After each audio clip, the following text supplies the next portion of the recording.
잘 읽으셨습니다. 옆에 계신 분 한번 인사하도록 하시죠. 지난 3일 동안도 잘 보내주셔서 감사합니다. 지난 3일 동안도 잘 보내주셔서 감사합니다.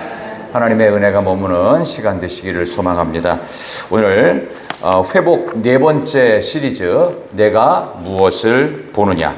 하나님께서 예레미야에게 질문하신 내가 무엇을 보느냐, 이 네 번째 질문으로 말씀을 풀어가겠습니다. 한번 복습을 한번 해볼까요? 우리 맨 처음에 하나님께서 창세기에서 아담에게 질문하셨던 인류 첫 번째 질문이 있었죠. 아담에게 무슨 질문하셨죠? 내가 어디 있느냐라고 질문하셨죠. 자, 그 다음에 야곱으로 넘어옵니다. 야곱에게 하나님께서 질문을 하셨어요. 야복강가에서 질문하신 거예요. 야곱에게 뭐라고 하셨죠? 내 이름이 무엇이냐라고 하셨습니다. 기억 너무 잘하시는 것 같은데. 자, 세 번째는요, 이제 모세에게 질문하셨습니다. 출애굽기에서 지난주에 뭐라고 질문하셨죠? 내 손에 있는 것이 무엇이냐. 그러니까 지팡이라고 얘기했죠. 오늘은 예레미야에게 내가 무엇을 보느냐. 지금 보는 것이 얼마나 중요한지를 우리 하나님께서 말씀하십니다. 여러분의 인생 가운데 무엇을 보고 사십니까? 요즘 여러분들이 집중해서 보시는 것은 무엇입니까? 여러분 뭘 보고 계세요? 아마 여러분에게 소중한 것들을 보고 있을 겁니다.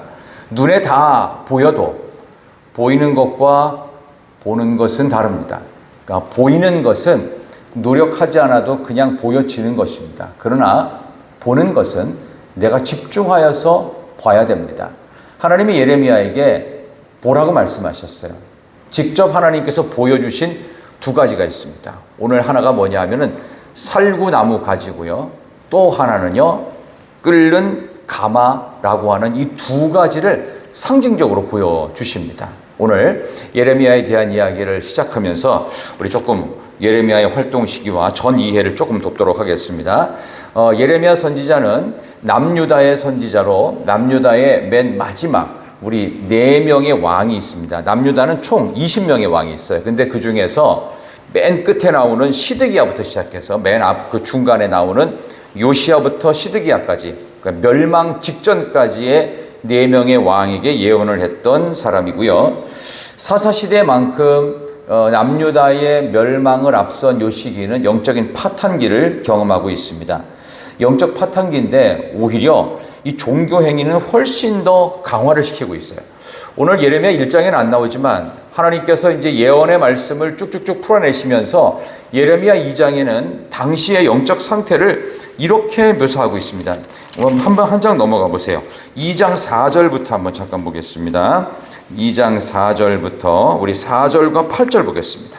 예레미야 2장 4절 8절은 당시 남유다의 영적 상태를 말합니다. 예레미야 2장 4절 8절 야곱의 집과 4절부터 시작. 야곱의 집과 이스라엘의 집 모든 족속들아 여호와의 말씀을 들으라. 아멘. 8절 제사장들은 시작. 제사장들은 여호와께서 어디 계시냐 말하지 아니하였으며 율법을 다루는 자들은 나를 알지 못하며 관리들도 나에게 반역하며 선지자들은 바알의 이름으로 예언하고 무익한 것을 따랐느니라. 아멘.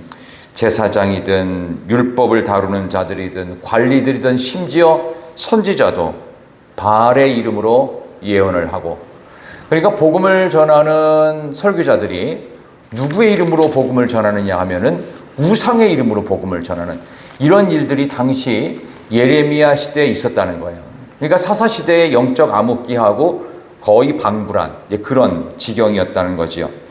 예레미야 2장 20절 이후에 보면은 마치 발정난 짐승이 헐떡거리는 그런 모습의 묘사도 나올 정도로 이거는 하나님을 섬기는 것이 아니라 신앙을 가장한 탐욕스러운 시대, 이런 역설의 시대를 그들이 살고 있습니다. 한마디로 영적인 암흑기, 이 암울한 시대를 고쳐내기 위해서 하나님께서는 유명한 한 사람을 만들었으니 그 사람이 오늘 주인공인 예레미야입니다.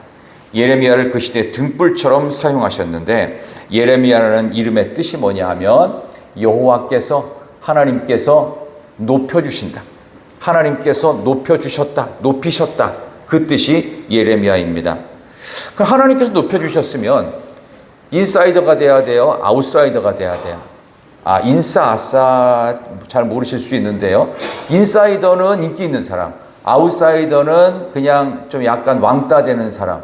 하나님이 높여주셨으니까 당연히 인기가 있어야 될 거 아니에요. 근데 본인은 인기 있기를 바랐고 본인의 이름도 높여주시는 인생이었는데 본인은 아웃사이더로 완전 비주류의 인생을 삽니다. 게다가 하나님의 말씀을 그가 받고 당시 남유다의 마지막 4명의 왕에게 했던 모든 예언들은 심판, 저주, 하나님께서 이 나라를 무너뜨리신다. 그래서 나중에 이 나라는 반드시 바벨론에 항복을 해야 된다. 뭐 이런 얘기를 해야 되는 거예요. 그러니까 얼마나 불편하겠어요. 근데 이거를 하나님의 명령으로 해야만 되는 사명이 있었습니다. 참 안타깝기 짝이 없고 하나님이 높여주신 이름의 뜻과는 정반대의 모습으로, 그러나 여기에는 숨겨진 역설을 우리가 말씀을 풀어가면서 발견할 수가 있을 것입니다. 아나돗의 선지자였어요. 아나돗이라고 하는 이 말의 의미 속에서 그가 어디서 태어나서 어떻게 지냈는지를 알 수 있는데, 이거는 사해 근처에 있는 사막의 끝지역이라고 할 수 있는데요. 여기는 사람이 살려고 만든 땅이 아닙니다. 이 아나돗은 유배지였어요. 죄인들을 멀리 보내요. 그러니까 모든 사회적 인프라와 사람들로부터 아예 강제로 유배 보내는 곳, 그게 아나돗이었어요. 지금 지명으로는 아나타라고 하는 지역인데요. 물론 지금은 동네가 있습니다만은 고대 사회에 따른 그런 현장이었어요. 죽음의 현장, 사람이 없는 곳, 유배지에서 태어난 아나돗. 아마 이 아나돗 지역의 이 예레미야 가문은 아마 예루살렘 정부로부터 완전히 몰락했던 가문으로 아마 멀리 가 있었을 것이다, 이렇게 추정이 됩니다. 어쨌든 말씀을 대언했던 이 예레미야는요, 우리가 잘 아는 대로 예레미야 선지자에 대한 별명을 얘기할 때 무슨 선지자라고 보통 얘기하죠? 눈물의 선지자라고 얘기합니다. 그 사람의 MBTI가 기질적으로 뭐 소극적이었거나 말이 어눌했거나 내성적이었거나 남들 앞에 나서는 것을 부담스러워하는 뭐 그런 기질도 뭐 있었을 수는 있지만, 더 중요한 것은 그는 10대 시절에 소명을 받아서 청소년기에 선지자로 활동을 시작합니다. 왜 그가 눈물의 선지자였나? 그 첫 번째는 본인이 원치 않는 것을 해야 되기 때문에 눈물 없이는 이 일을 감당이 안 됐기 때문에 그렇습니다. 가장 자신 없는 일, 가기 싫은 것, 그래서 울면서 억지로 가야 했기 때문에 그가 눈물을 흘릴 수밖에 없었어요. 말씀드린 두 번째 이유는 뭐냐 하면은 전부 다 심판, 저주, 멸망의 메시지, 이런 거 하다 결국 감옥에도 들어갑니다. 그러니까 어떻게 눈물 없이는 자신의 그 사역이 감당이 되지 않는 거예요. 항상 눈물과 애통함이 늘 서려 있는 그런 인생을 지금 예레미야가 살아내고 있습니다. 그런데 정말 눈물을 흘렸던 가장 결정적인 이유는 뭐냐 하면 하나님 아버지의 마음을 대신했기 때문에 그렇습니다. 이스라엘 백성들의 영과 육의 전신에 난 상처를 보면서 눈물 없이는 그들을 대할 수 없는 하나님 아버지의 마음과 함께 오버랩된 마음으로, 아버지의 심정으로, 하나님의 심정으로 예언을 해야 되기 때문에 망해가는 나라, 반드시 멸망할 나라, 그래서 종이 될 나라를 바라보는 하나님 아버지의 이 애끓는 심정을 그대로 담아내게 되기 때문에 예레미야 선지자는 눈물로 호소하면서 돌아오기를 바랬습니다. 약 30에서 40년 이상을 이 선지자로서 활동한 그의 모습 속에서 남유다는 얼마든지 돌아올 만한 기회를 몇십 년을 벌고 있었어요. 근데 돌아오나요? 못 돌아오나요? 못 돌아옵니다. 참 안타깝죠? 왜 못 돌아올까요? 사람은 쉽게 돌아오지 않습니다. 오늘 새벽에도 말씀을 드린 것처럼 탕자가 돌아올 때 언제였다고 그랬죠? 굶주렸을 때 돌아오지 않습니다. 누가복음에 있는 정확한 표현, 주려 죽게 되었을 때, 죽기 직전까지 가야 돌아와요. 사람은 좋은 말로 할 때 잘 안 돌아와요. 완전히 망해서 바닥을 쳐야 돌아오고요, 아무것도 없어야 그때서야 정신 차리고 살려달라고 외칩니다. 이게 인간이에요. 원래 사람이 그렇게 생겨 먹었어요. 그러니까 우리가 아직 못 돌아오는 건 뭐예요? 아직도 바닥이 아니란 뜻이에요. 아직도 멀었어요. 아직도 내가 안 바뀌는 건 내가 아직도 멀었다는 뜻이에요. 더 바닥을 쳐봐야 그때서야 정신 차려요. 기회를 지금 주시는 거거든요. 그러니까 좋은 말 할 때 빨리 와야 돼요. 하나님이 좋은 말로 하실 때 와야 되는 거예요. 기회란 말이에요. 기회. 그러니까 예레미야는 눈물로 하나님의 마음을 대변하면서 울며 이렇게 예언을 했습니다. 그러면서 주님께서 이제 하나님께서 드디어 질문을 하시죠. 예레미야에게 했던 이 질문은 지금 우리에게도 동일하게 주어집니다. 다시 한번 11절 읽습니다. 자, 예레미야 1장 11절 말씀, 여호와의 말씀이 다 같이 시작.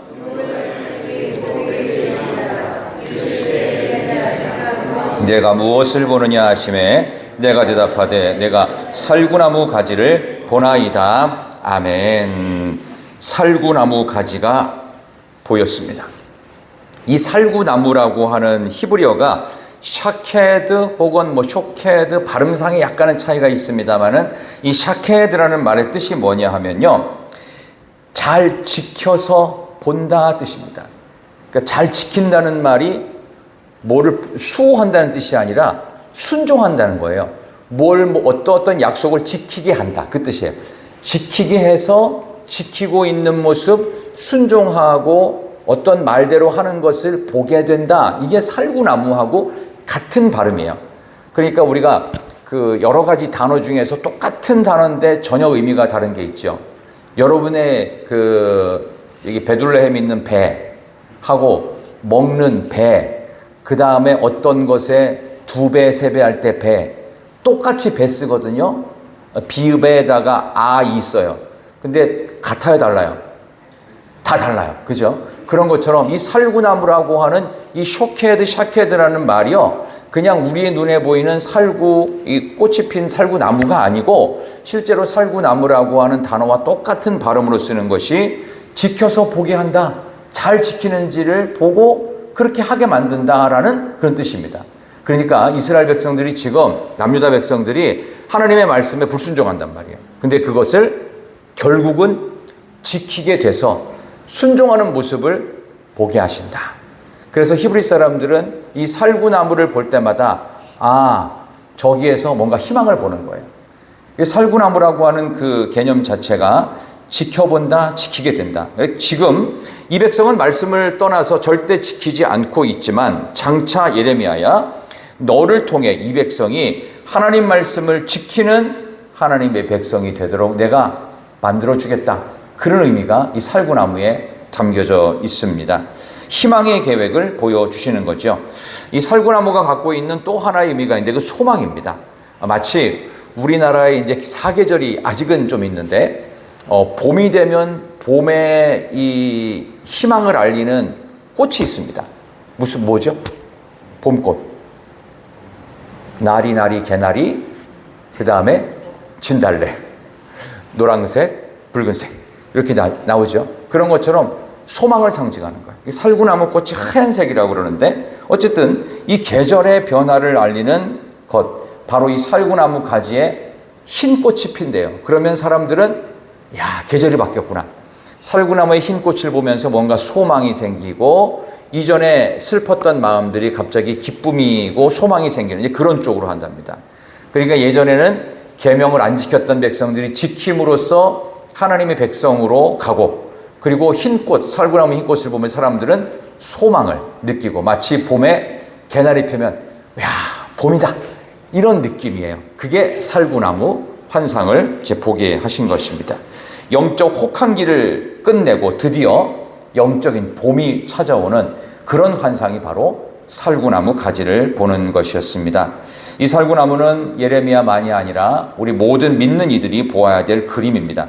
암울한 영적 이런 흑암의 시기들을 다 지나고 한국교회가 바라봐야 될 궁극적인 소망의 그림이 바로 살구나무, 하얀 꽃, 하나님이 우리에게 주시는 소망의 시간인 줄 믿습니다. 또 하나를 봅니다. 그게 뭐냐 하면은 끓는 가마를 보는데 오늘 본문에서 13, 14절 볼까요? 13절과 14절 한번 보시겠습니다. 여호와의 말씀이 한번 읽어볼까요? 13절 14절 시작. 여호와의 말씀이 내게 임하니라. 이르시되 내가 무엇을 보느냐? 대답하되 끓는 가마를 보나이다. 그 윗면이 북에서부터 기울어졌나이다 하니 여호와께서 내게 이르시되 재앙이 북방에서 일어나 이 재앙이 모든 국민들에게 부어지리라. 아멘. 두 번째도 내가 무엇을 보느냐.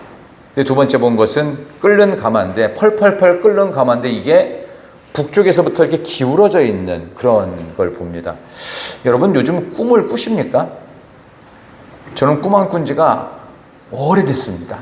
일단 머리를 붙이면 잠들기 바쁜 목회자들은 이제 수면 부족에 항상 시달리거든요. 그러다 보니까, 그런데 가끔 꿈을 꾼다는 것은 생각이 많다는 뜻이라고 그래요. 뭐 저는 그런 심리 전문가는 아닙니다만은 그냥 일반적으로 사회 심리학자들이 꿈을 꿀 때의 일반적인 사람의 마음의 상태는 너무 생각이 복잡할 때, 그래서 아무리 피곤해도요, 꿈을 꾸는 경우에는 너무 오만 가지 생각들, 뭐 걱정들이든 고민이든 뭐 생각이 많을 때 꿈을 꾼다고 합니다. 근데 여기 나오는 이 그 두 가지 환상을 통해 예레미야가 얼마나 많은 고민들이 있었을지가 반증적으로 느껴지죠. 두 번째는 너무 이게 절망적인 겁니다. 북쪽에서부터 이게 끓는 가마가 이렇게 엎어져 있는 그 환상이거든요. 여기에 대한 부분은 여러분들이 예상하는 겁니다. 굉장히 절망적이고 잔인하고 불길한 그림입니다. 당시 국제 정세를 그대로 반영하고 있는 그림이라고 볼 수 있는데요. 새롭게 부상했던 북쪽 나라였던 이제 아수르의 시대가 점점 쇠락해지고 아수르를 정벌하고 드디어 바벨론 제국이 강자로 부상하게 됩니다. 이 강자인 바벨론 제국은 약 40에서 50년 정도가 지나면 남유다를 완전히 점령해서 남유다를 흔적조차 없게 만듭니다. 바로 그 바벨론 제국이 끓는 가마입니다. 북쪽에서부터 기울어져서 이 끓는 가마의 뜨거운 것들이 이제 남유다를 완전히 잡아먹는 거예요. 이제 그 그림을 보게 된 거죠. 자, 살구나무 가지는 희망과 약속의 그림이었다면 여기 나오는 끓는 가마 13, 14절의 내용은 불길합니다. 자, 그렇다면 이 서로 다른 두 가지를 하나님이 동시에 보게 하신 하나님의 의중은 무엇이었을까요? 그것은 10절에서 이미 먼저 예언이 됩니다. 한번 10절을 한번 먼저 보십시다. 10절, 보라 내가, 다시 한번 1장 10절입니다. 보라 내가, 시작. 보라 내가 오늘 너를 여러 나라와 여러 왕국 위에 세워 내가 그것들을 뽑고 파괴하며 파멸하고 넘어뜨리며 건설하고 심게 하였느니라 하시니라. 아멘. 먼저 새롭게 건설하고 새로운 것들을 심으시기 위해서 뽑고 파괴하고 파멸하고 넘어뜨린다. 이게 뽑고 파괴하고 넘어뜨리는 것은 뒤에 나오는 끓는 가마, 그리고 다시 건설하고 심게 하는 것은 살구나무. 그래서 반드시 우리의 가능성이 끝나야 하나님의 은혜가 열리는 것입니다. 지난 주일 오후에 제가 룻기 강의 시작할 때 하나님의 잔인한 은혜를 말씀드렸죠. 내가 그토록 믿어왔던, 내가 그토록 자랑했던 나만의 특출난 것들, 내가 오랜 시절부터 조상 대대로 내려왔던 그 훌륭한 그 무엇들, 이런 것들이 끝나야 진짜 은혜가 시작됩니다. 그래서 우리가 자랑할 것은 몇 대째 뭐 예수 믿었다, 우리가 뭐 가문에 뭐 목회자들이 몇이 있다, 아무 필요 없어요. 그럼 너는 어떠냐 이거예요.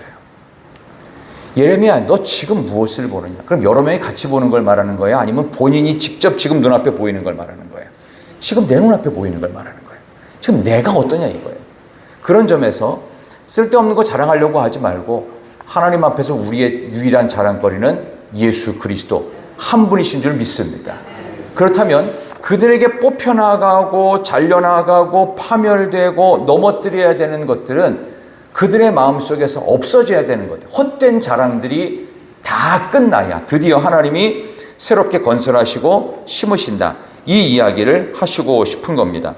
회복과 부흥을 위한 사전 작업으로서 두 개의 그림, 두 개의 환상이 동시에 보여주고 있습니다. 그래서 여러분들 건물을 지을 때도요, 그 리모델링을 하면 그냥 예뻐 보입니다. 근데 비용은 많이 들고 나중에 보수공사 꼭 해야 됩니다. 그래도 신축을 하는 것이 훨씬 낫습니다. 여러 면에서 낫습니다. 그러니까 리모델링은 별로 의미가 없어요. 제가 그걸 해봤기 때문에 알아요. 그래서 웬만하면 신축하는 게 제일 좋습니다. 중요한 얘기는 뭐 건물 얘기를 하려고 하는 것이 아니라 우리 인생을 얘기하는 겁니다. 우리 인생을 하나님께서는 완전히 죽이셔야 돼요. 그래야 새롭게 태어날 수 있습니다. 이제 세례 교육, 우리 교육하시는 두 분을 이제 어제 마무리 교육을 좀 해드렸는데, 그 세례 받는 것 자체가 그렇습니다. 우리 인생에 자랑했던 모든 것들이 십자가에서 완전히 죽어야 돼요. 정과 욕심을 십자가에 완전히 못 받고 나는 없습니다. 이제는 예수와 함께 새로 태어나는 나만 있습니다. 이게 세례 받는 겁니다. 그러니까 이전의 모습, 이전의 습관들, 이전에 좋아했던 것들을 다 뒤로 하고, 하나님이 좋아하시는 건 나도 좋아하고, 하나님 미워하는 걸 나도 미워할 수 있는 그 마음으로 완전히 새로운 그리스도인으로 그 바꾸어지는 그런 신고식, 예수님을 정말 신랑으로 맞는 그런 예수님과 영적인 결혼식, 그게 세례의 의미 속에 담겨져 있어서 이번에 우리 학생들, 청년들, 또 우리 장년까지 이렇게 여러 명이 세례를 받게 되는데, 마치 그거하고 똑같아요. 여러분들 세례 다 받으셨죠? 한 사람도 안 받으신 분은 없습니다. 세례교인의 의무 기억하십니까? 헌법책을 제가 또 한 번 봤어요. 또 보고 또 봐도 역시 이거 지키는 거 쉬운 일이 아닙니다. 세례교인의 첫 번째 의무는 모든 공적 의무에 예배에 참석할 의무가 있습니다. 공적 예배는 무슨 예배냐? 주일 예배, 주일 찬양 예배, 수요 기도회, 새벽 기도회, 금요 기도회입니다. 이거 다 참석하십니까? 총 10번입니다. 쉽지 않죠? 어느새 우리는 세례교인이면서 이것부터 망각했어요. 이게 첫 번째 의무. 두 번째, 헌금과 교회 치리에 대한 복종의 의무가 있습니다. 이것도 잘 안 되고 있죠. 한국교회에서 제일 안 되는 게 뭐냐? 치리입니다. 옛날에는 치리가 엄격했습니다. 그래서 교회에 건덕을 해치는 일들이 있을 때, 요즘은 치리가 딱 하나만 있어요. 이단적 그런 모습이 있을 때는 이제 교회에서 이제 제적시켜 버리죠. 그런 거 아니면 요즘에 치리가 없는데, 치리는 원래 더 철저하게 됩니다. 이 말씀을 드리는 이유는 우리가 오늘 이 말씀을 들으시면서 뭐가 사라져야 되고, 여기 있는 10절 말씀처럼 무엇이 뽑히고 파괴되고 파멸되고 넘어뜨려야 되는지, 이런 것들이 넘어뜨려지고 뽑혀져야만 그 다음에 새로운 것들이 건설되고 심겨지게 된다. 이 부분을 말씀드리기 위해서 이 말씀을 드리게 됩니다. 여러분, 그런 점에서 살구나무 가지 끓는 가마가 주는 메시지를 제가 개인적으로 혹은 공동체적으로 또 국가적, 교회적으로 좀 말씀을 정리해서 세 가지로 제가 요약해서 말씀을 드립니다. 그 첫 번째는요, 이렇게 적용하시면 좋겠습니다. 교회 안에 예수님의 자리나 하나님의 권위를 밀어내고 있는 만물의 우상들을 우리는 정확히 봐야 됩니다. 오늘 설교의 제목이 내가 무엇을 보느냐입니다. 우리가 봐야 될 게 결정적으로 두 가지입니다. 첫 번째가 교회 안에 있는 온갖 우상들을 봐야 돼요. 한국교회는 예전에 우리 초창기 선배님들이 신앙생활을 할 때는요, 그렇게 학력도 높지 않았고요, 예수 믿는 사람들이 힘들게 사시는 분들이 거의 대다수였습니다. 그러다 보니까 개개인의 실력이라든가 능력이 그리 대단한 분이 별로 없었어요. 근데 지금은 웬만하면 다 대학을 갑니다. 요즘은 다 미달 사태라면서요. 그 정도로 대학을 쉽게 갈 수 있다고도 하는데, 어쨌든 한국교회에 자리 잡고 있는 우상 중에 제일 큰 게 바로 맨파워입니다. 사람들이 너무 잘 나가기 시작했습니다. 그리고 그러다 보니 돈이 많아지기 시작했습니다. 맨파워와 돈이라는 무기를 장착하고 하나님의 일을 하나님의 능력 없이도 사람의 실력과 돈으로 얼마든지 할 수 있다는 착각을 하기 시작했습니다. 그러나 초대교회는 안 그랬죠. 은과 금은 내게 없지만 나사렛 예수 그리스도의 이름으로 일어나 걸으라. 내게 있는 것을 내게 주는데, 그게 뭐예요? 은금이 아니고 나사렛 예수 그리스도의 이름, 예수의 이름의 능력과 예수님의 권세로 모든 것을 이겨냈다. 이게 교회입니다. 근데 교회가 너무 사람의 실력과 돈에 의지하다 보니까 이걸로 좋은 프로그램 하면 그게 좋은 교회라고 착각하게 되고, 이게 세계적인 교회라고 떠벌리고 광고하고, 그러나 그 안에 들어와서 생명력이 약한 교회가 얼마나 많은지요. 우리 교회는 그러지 않았으면 좋겠습니다. 그런 점에서 우리 모두가 우리 안에 있는, 혹시 우리 교회 안에 있는 정말 무서운 우상과도 같은 맨파워와 돈이 우상이 되지 않도록 우리 안에서 다시 한번 믿음과 순수함으로 돌아갈 수 있기를 소망합니다. 두 번째 우리가 봐야 될 것, 교회 안에 있는 우상 플러스 진리가 혼탁되고 있는 모습도 봐야 됩니다. 이단보다 훨씬 무서운 것이 교회 내 세속주의가 팽배한 것입니다. 복음과 비슷하게 포장된 세속의 가치, 잘못된 승리주의, 잘못된 성공주의, 잘못된 외형 팽창주의, 크고 많은 것, 다다익선이 좋은 것이라고 하는 잘못된 가르침들, 이런 것들을 경계해야 됩니다.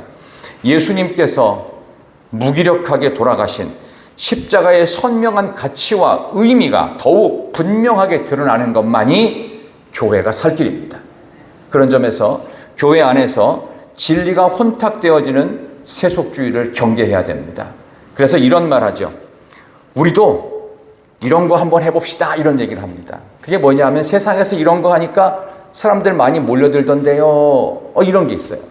이제 물론 일리는 있습니다. 일리는 있는데 3, 4가 없어요. 농담입니다. 일리는 있어요. 근데 그 뒷감당이 안 되는 거예요. 왜요? 그 다음에는 더 많은 것, 더 많은 돈이 필요하고 더 많이 머리를 굴려야 돼요. 예수님의 능력과 예수님의 은혜는 없는 거예요. 사람만 있고 돈만 있어요. 교회의 자리를 이탈하기 시작합니다. 이게 예레미야가 선언했던 요시야 때부터 시작해서 시드기야 멸망의 시기까지의 이 슬픈 현실, 우리는 반복하지 않아야 될 것입니다. 세 번째로 봐야 될 게 뭐냐? 지금 이 땅에 아무도 가지 않고 돌보지 않는 곳이 있습니다. 바로 그런 곳에 우리는 주님의 눈물이 되어서 가야 합니다. 우리 전사님이 마지막 찬양으로 제가 그걸 부탁을 했는데, 아버지의 눈물이 고인 곳에, 아버지의 마음이 있는 곳에 우리의 발이, 우리의 몸이 가기를 원한다고. 주님이 이 땅을 바라보시면서 교회가 이미 교회에 오랫동안 다녔던 사람들만의 리그가 되지 아니하고 믿지 않는 영혼들이 들어와야 되고, 또 교회 발을 들이지 온 지 얼마 되지 않는 그런 분들도 와서 마음껏 기도하고 마음껏 헌신할 수 있는 그런 장이 되어야 되는데, 혹시라도 우리들끼리만 좋아하는 것은 아닐까.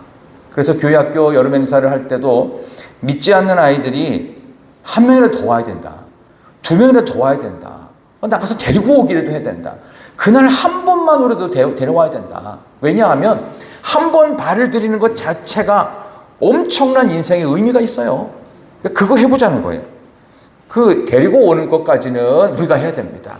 그 다음에 그 영혼을 변화시키고 그 영혼이 정착하고 뿌리 내리는 거는 또 다른 하나님의 영역이에요. 그런 점에서 본다면 우리만의 리그가 이 안에서 펼쳐지면 안 되겠다.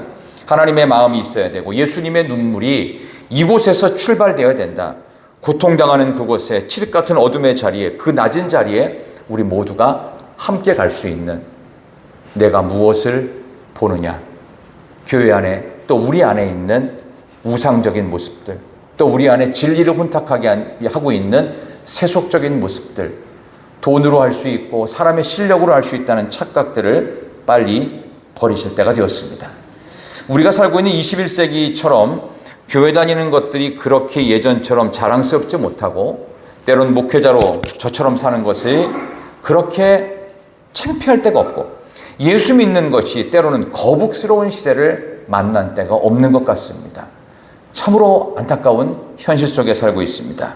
그러나 저는 희망을 보는 것이 참으로 놀랍게도 빅데이터에 나오는 결과이기도 한데요.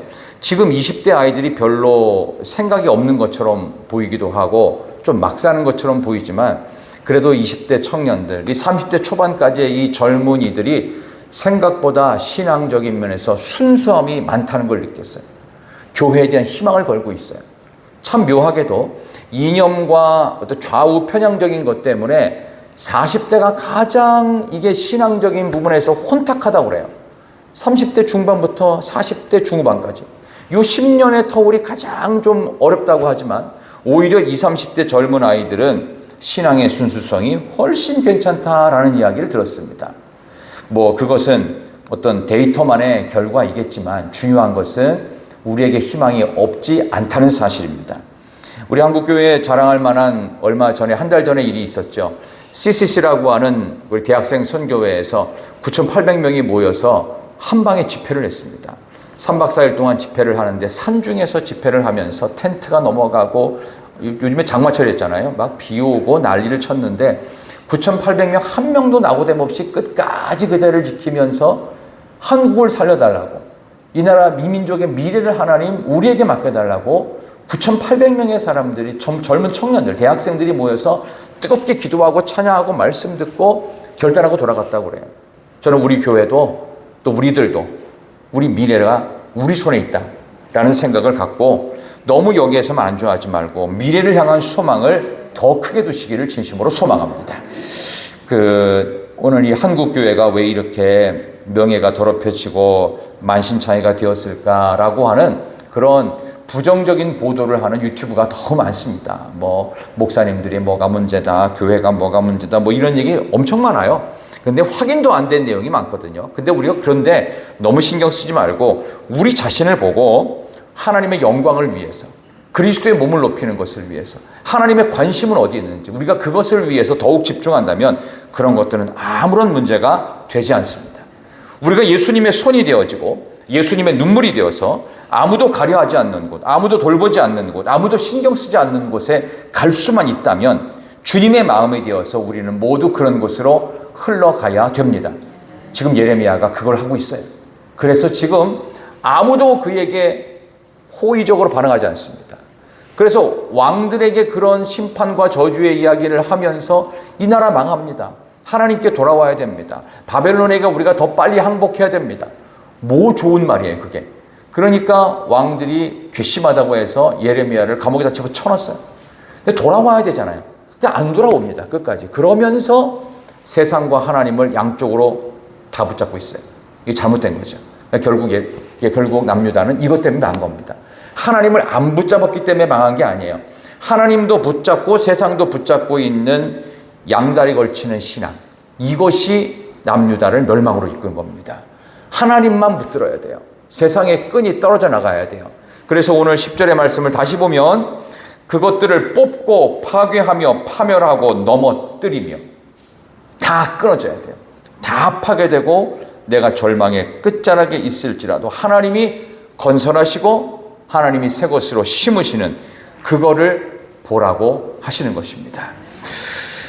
그런 점에서 저는 작은 전도의 시작은 뭐부터 시작할 수 있을까? 영혼에 대한 이 생각이 늘 있는데요.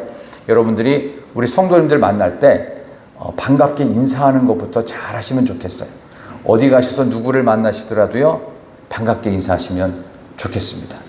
여기서는 너무 열정적으로 막 영험한 모습으로, 거룩한 모습으로 막 하지만 세상에 나가서 또 똑같이 하시면 안 됩니다. 세상에 나가서는 젠틀하게 하셔야 돼요. 나이스하게 하셔야 돼요. 숙녀답게 하시고요. 신사답게 하셔야 됩니다. 예수 믿는 사람으로서의 품위가 느껴져야 돼요. 여러분들이 그렇게 하시기를 진심으로 축원합니다. 어디 가실 때도요, 옷도 좀 단정하게 입으십시오.